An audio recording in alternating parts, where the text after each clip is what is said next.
Hello. Hi. Hello. Today we're going to be talking about life's biggest mysteries. I'm joking. We're talking about little mysteries that have very obvious science behind it. There's very obvious science as to why these things happen.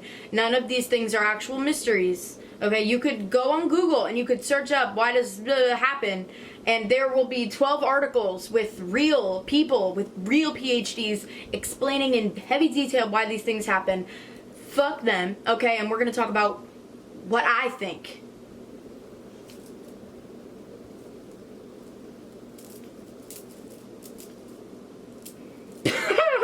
Look at my baby. My baby's there. Look at my baby. Look at her. Look at my baby. Oh, that was a core workout. I can't lie. That was core. My camera is actually flashing that it's about to die, so this could be fun if we make it. Or if it dies along the way. You'll find out. So, first one is deja vu. What is the deal with deja vu?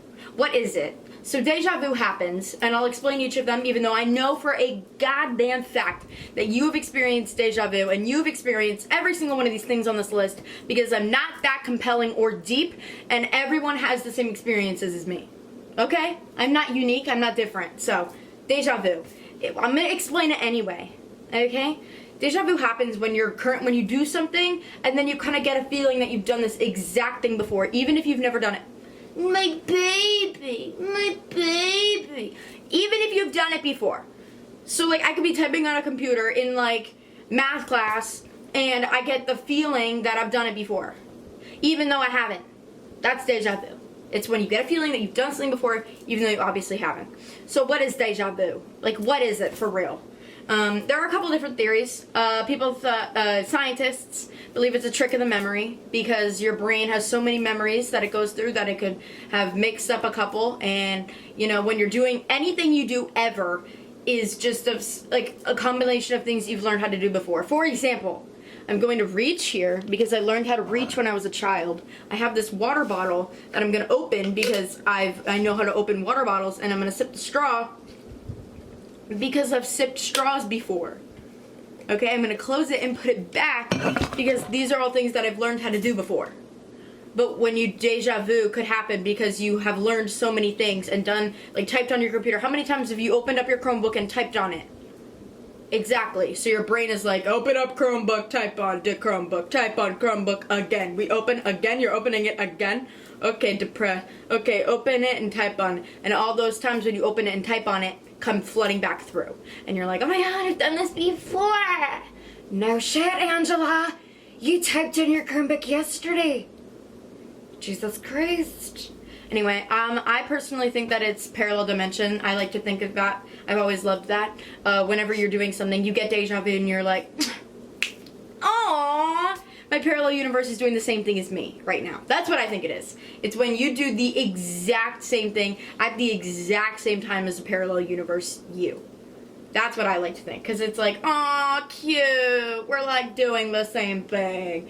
But it's like you, like, but then deja vu is like, you do this at the same exact time. And then it goes away immediately.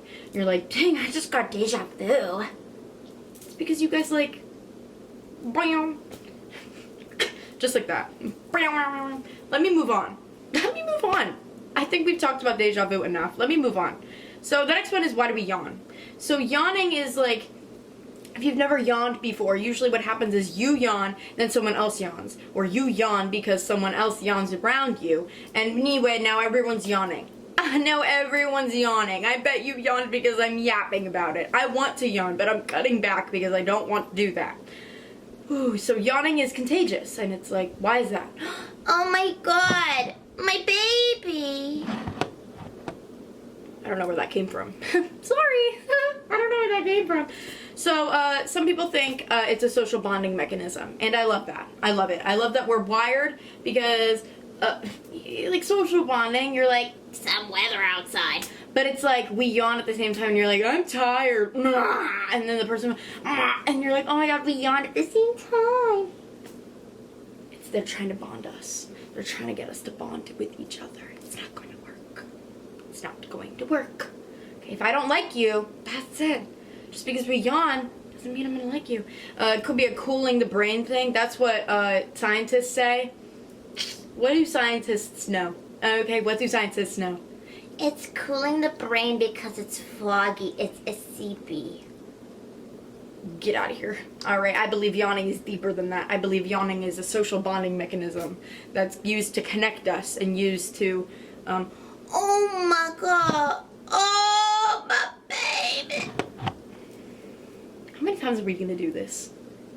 How many times are we gonna do this? The power of random nostalgia. So just nostalgia as a concept is that you whenever you smell something from your past, or you hear a certain song, or you go visit a certain place, and you're literally transported back there. Like it's like it hasn't changed. Like it's the same.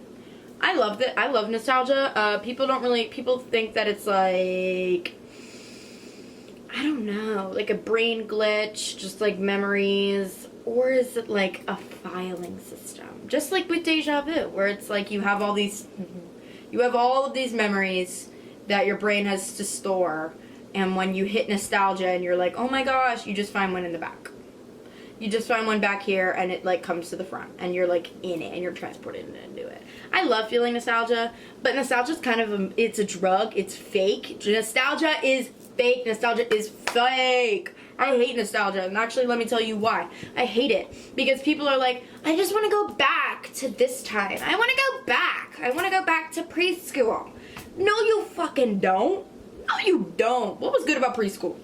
Nothing. Nothing was good about preschool. I was an anxious mess in preschool, and I couldn't articulate my thoughts. You know, I would just cry because I don't know what I'm freaking out about, but I'm freaking out. Okay, I want to suck my thumb because I'm so anxious and there's so many people around me, but I can't say that. I don't know what those words mean. All I know is how I have to draw an elephant. I don't know what an elephant looks like. I have to do multiplication and addition and subtraction. I'm not a math kid. I don't know. And so whenever I'm hanging out with my friends and I'm like talking about, I don't know how to do math, then the teachers get mad at me. I had a bad elementary school experience. I don't want to go back. It was terrible. But when I'm like, I want to go back to preschool because I didn't have responsibilities. But preschool wasn't good either. You were never happy. You won't be happy if you go back. Oh, my baby. Oh, my baby. We'll move here. Anyway, nostalgia is fake. Nostalgia is fake. Nostalgia is fake. So, it's just like Taylor Swift said, and I hate it here on Torture Poets Department. Anthology. Nostalgia is a mind's trick. Okay? It's not actually that good. Nostalgia's not good. It was freezing in the palace. Everyone was racist. No, you don't want to go back to the 1980s. No, you don't. No, you don't, because you didn't have any opportunity in the 1980s, and everything smelled like shit, and everyone was dropping dead. You don't want to go to the 80s. You just crave that. You know that the 80s looked the same as it does right now? With, like, your eyes and the way you're looking around, and you're like, oh my god, but the pictures were grainy. You know your eyes don't do that, right, Rebecca?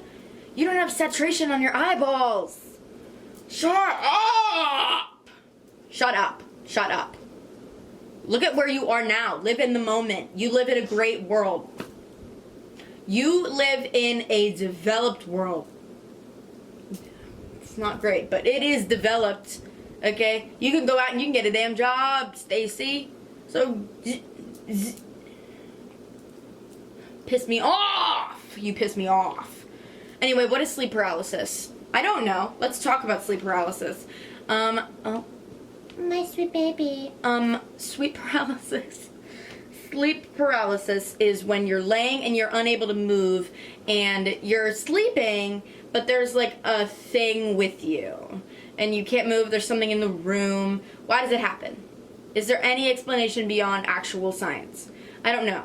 I think the actual let's look it up. Let's look it up. Science behind sleep paralysis. Hold on. Sleep paralysis happens when you regain awareness going into or coming out of rapid eye movement. Your body hasn't fully switched sleep phases or woken up during sleep paralysis. When you're sleeping, your brain sends signals to relax the muscles. So what? No. So it's just when you're shifting. So it can happen randomly whenever you're shifting out of REM sleep and into any other kind of sleep stage. You could get stuck. Or maybe if you go from REM to awake, like immediately. Sometimes it will trap you in REM.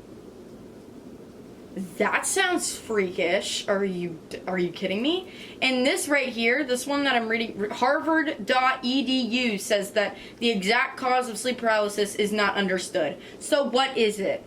What is sleep paralysis? Is it just schizophrenia? Borderline?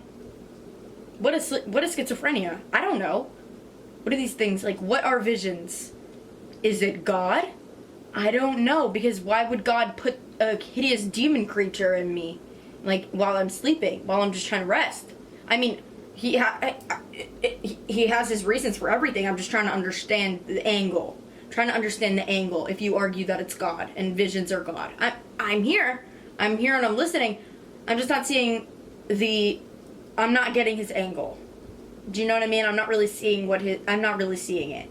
Especially if it's like a horrifying evil demon creature and it's like looking at you and like licking you. I'm sorry, I'm not really seeing the Holy Spirit here. I don't know. I don't know what sleep paralysis is. I don't want to know. Period. So, let me know what sleep paralysis means. I don't know what it could be. Like, you could argue God, sure, and I'll listen. But I'm like, why? Why would you do that? Let's talk about dreaming, though. So what is dreaming? There are a million, like, people, like, oh, it's the memories again. It's all about the memories, and the memories come out, and it's your brain sorting through them. That's lame. I don't think so. I like seeing glimpses into alternate realities. That is what I think dreams are. I think dreams are glimpses into alternate realities. Full stop. And there are infinite realities, I think. Well, infinite parallel universes. There are infinite amounts of me in the universe. And I think that when you have deja vu, you see one, any of them, at any time. It can be any. And then dreams are just glimpses into some of them. Just that happens. I think that happens. Do you know what I mean? That's what I think dreaming is. I also, if you look at death, because there are a million theories for what happens when we die, okay? If you're not religious, there are a lot of them. And I love reading them. I think they're fun. And I like the one that it's like when you die, you just go into someone else. Like you just, like, because if there are infinite parallel universes, there's one where you guys die at the same time. So then you just combine both of you, and you go into another one, and you go into someone. Like, you go into someone else. You know what I mean? Like, you both combine, and you go into another Bree. Like, me, Bree, and another Bree who dies at the same time as me, we combine together with our past memories, experiences. We just become one, and we're placed into somebody else. Don't ask me what happens to that somebody else. I don't know. I clearly haven't given this a lot of thought.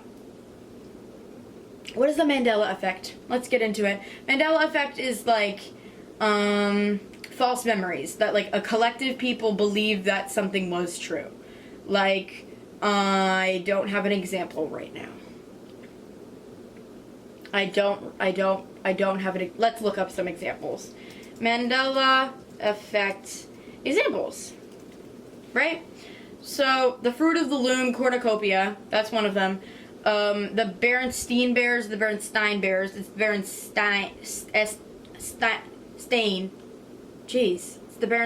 Bears with an A and not an E. Pikachu's tail had that black strip, but that doesn't exist. Curious George does not have a tail, and people thought he did. Curious George never had a tail. Y'all are crazy. Okay? People, Kit Kat, that there was a dash between Kit and Kat. Who cares? Okay, who cares? Some people remember the Evil Queen saying mirror, mirror on the wall, but she actually says magic mirror on the wall. I think you guys just need to go and rewatch the movie. So, I think you just need to rewatch a couple of things. Looney Tunes is, like, thought it was Looney Toons, but it's actually Tunes. Again, I have to say, who cares? Who cares? Who cares? I don't know. I don't think the Mandela effect is as serious as we think it is. I think that you guys just maybe need to go and rewatch some things. I think that what our brain likes to do is it likes to pick the best possible outcome. So maybe like the fact that we all remember Kit Kat having a dash is because in our brains Kit Kat just looks like it should have a dash there. Right? Like Curious George having a tail makes sense because do monkeys have tails? Do monkeys have tails? Let's see. Yeah, oh, they do. They do have tails. So our brains are like, monkeys have tails, obviously. I say obviously. I just had to look it up. But monkeys have tails. Almost all of them do, except for some apes. But Curious George is obviously just a monkey, and why would I look into what kind of monkey he is? Obviously, monkeys have tails. Therefore, Curious George, a monkey, has a tail. But he doesn't. Because the animators didn't want to put a tail on him. Lazy. Okay? Pikachu, the black stripe, maybe he just looked more concise with the black stripe, and someone drew it like that once because they were like, oh, this could be cute, and then everyone was like, oh, duh, because that looks better, right? Like, I don't know. Let me look up Pikachu. Maybe, I wonder if, because I know that there's been a ton of freaking, like, they come back, maybe, like, no, in 0 universes does Pikachu have the black strip on his tail. 0 universes does Pikachu have the thing. Yeah, but the thing is that his ears do. His ears have the black stripe, so your brain is like, why wouldn't his tail too? So that's just what it is. It's your brain trying to process things that don't make sense because they're stupid. Like the cornucopia in Fruit of the Loom, there should be a cornucopia there because where did all the fruit come from? So when you see one with a cornucopia, or you ever see a cornucopia, you're like, oh duh, there's a cornucopia there because all the fruit must have come from somewhere. They're not just sitting in empty space, therefore a cornucopia. And when you're like, why isn't there a cornucopia there? I'm gonna stop saying cornucopia before I actually have a brain stroke. So brain fog. What is brain fog? When you're like, when you're out of focus feeling, when your mind's not sharp, why does it happen? Is it just stress and bad sleep, or is there something more mysterious? Why does it have to hit at really inconvenient times? Like whenever you're arguing and you're like, oh, I brain fog. Like, I don't know what I'm talking about. Like, also lose words. That's another one on here. Is when it's on the tip of your tongue but you can't figure it out. Like, why is that it? Why is that there? Why can you almost remember something but you don't? That's the same thing as brain fog and losing words. And it happens at such inconvenient times when you're like, you want to use this word, but now you can't remember it. Now you can't remember what you were talking about. Sus, bro. It's sus. It's so sus.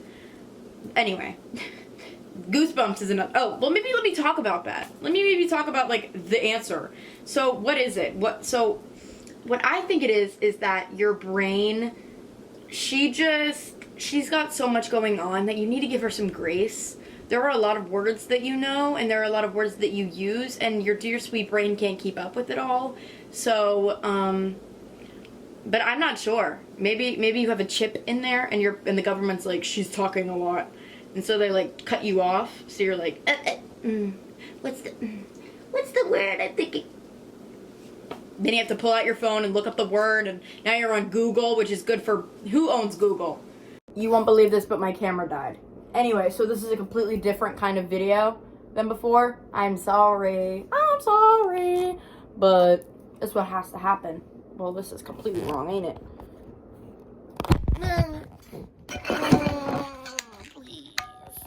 Please. Whatever, bro, I don't know. What was I talking about? How ironic, I was talking about brain fog. I'm moving on. I don't want to talk about brain fog. Sorry. Let's talk about goosebumps. Goosebumps are this thing that happen on your arm whenever you listen to whenever you listen to good music, or you watch a good movie and the scene is really inspiring, or you're cold, or you're scared. Goosebumps are weird, and or when you see something cringe, you get goosebumps all over your arm. Like, what are they? Are they leftover from evolutionary traits? I don't know. Are they hidden? I don't know. That's actually fun to think about. If, like, like when we were our caveman era, like whenever we got like paranoid like that, there would be you'd get goosebumps to like alert your body of what's happening around you, perhaps. And we don't use that anymore because we don't need to, because why would you need to do that?